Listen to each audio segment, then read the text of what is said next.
Hey, how's it going, man? Welcome. Good to see you, Kareem. It's good to see you. Have a seat.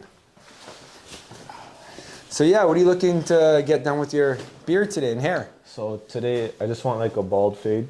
Okay. Going around. Yeah. And just trim down the beard and have the haircut fade into the beard. Awesome. Okay, that's great. So something like that. Yeah, that'd be nice sick. and short and tight. Awesome. Okay, so we're gonna fade the beard with the haircut. So the flow of the haircut, we're gonna do a bald fade, nice and tight, and then we're gonna fade the opposite way into the beard. And how low do you want to go with the bald fade with the beard? Probably to like bottom of the ear. Awesome. Around that area. So go in the bottom of the ear. I'll start the guideline and then burst it, or do you want to start up higher and then blend it in?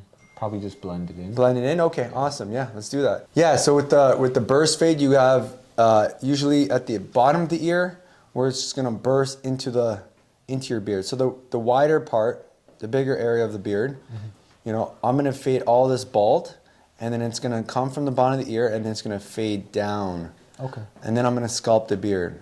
Okay. So that bringing the fade lower into the beard will make you look more chiseled, like your jawline. So you're taking out the bulk on the side. So it'll actually keep your face looking leaner, then rounder. Okay.